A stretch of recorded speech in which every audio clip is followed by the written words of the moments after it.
po yun para sa isang tao. Tapos sa mahal po ng bilihin, talaga po hindi sasapat yun. Hindi po magkakain ng ulo po.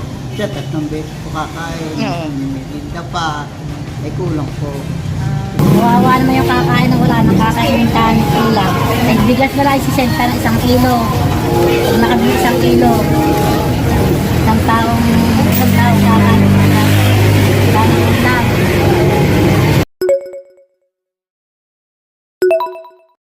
Kalokohan ng 64 pesos, nakalimutan na. Dahil sa daming drama sa politika, ang daming nakalimutan. Yun ang isang malaking kalokohan at kasinungalingan na ang 64 pesos kada individual para sa 3 beses na pagkain kada araw ay kasya na daw para sa bawat Pinoy ayon sa gobyerno. Kada Pinoy ay gumagastos ng halagang 21 pesos, kada pagkain ay hindi itinuturing na mahirap sa pagkain ayon sa kasalukuyang sukatan ng gobyerno upang masukat ang kahirapan. Ngunit sa kasalukuyan ang sinasabi ng gobyerno ukol dito ay hindi tugma sa kapanahunan natin dahil sa taas ng bilihin. Ang mga reaksyon galing sa mga kababayan, halos lahat ay sumasang-ayon na hindi kakayanin ang ganung budget lalo na't mayroon pa silang mga anak at estudyanteng namamasahe, gayon din ang kanilang mga asawang ay namamasahe din. Kaya't ang sinasabing 64 pesos kada tao, kada araw ay hindi makatotohanan ayon na mismo sa ating mga kababayan. Magsimula tayo lamang sa aktual na presyo ng bigas, dilata, noodles, kape, asukal, itlog, isda, manok, baboy at gulay na kung susumahin ay di kakayanin ang mga nasabing presyo. Ang isda sa palengke sa kasalukuyan ay napakataas ang presyo kada kilo dahil sa oil spill.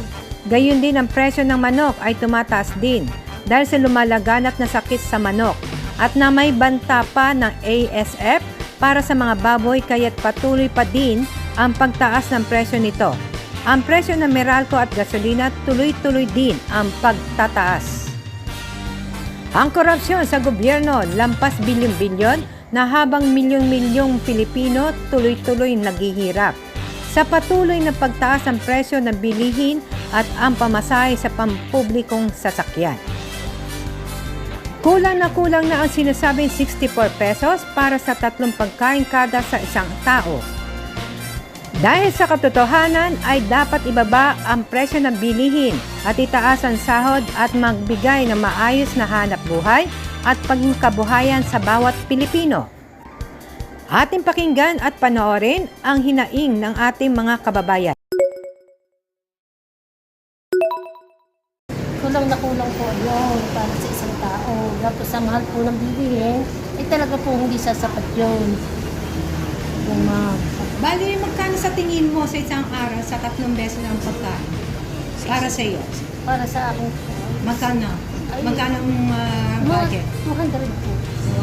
200. Okay. 3 beses na po yun. Opo. Sa isang tao lang. Baka kung may ko na yun.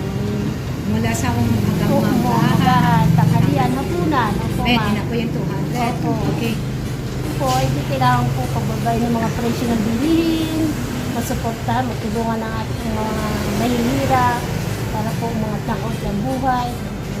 Po ang bigas, Okay. kailangan po natin pababain, kailangan po malaman ng Pangulo na pababain natin ang bigas.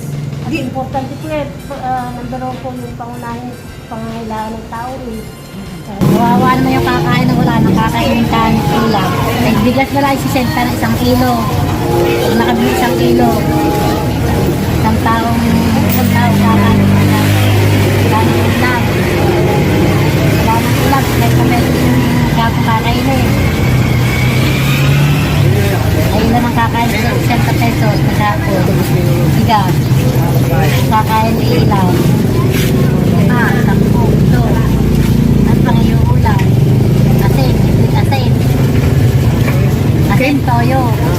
Sa akin po, katulad ko, ay hindi po magkakain ng ulo po. Siya 3 beses po kakain. Merinda pa. Ay kulang po. 50 pesos.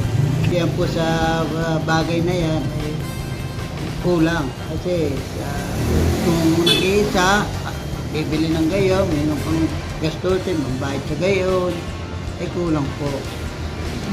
Talagang kulang po. Ah. So, sa tingin niyo po mga magkano po ang araw para sa inyong budget para sa inyo lang? Sa dagdag po. Hindi sa inyo lang po.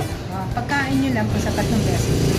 Ayun, sa akin lang po pwede po lang mga 300 kaya po sa budget na Okay. Pero pa, matulad ko po nag-iisa. ay salamat po. At ako po si Bonag Ray sa muli pong mapapanood niyo sa Bagong Henerasyon News TV sa YouTube channel ko. At ito po yung komento nila para mula sa taong bayan. Inyong ikomento ang inyong mga suwestyon ukol dito.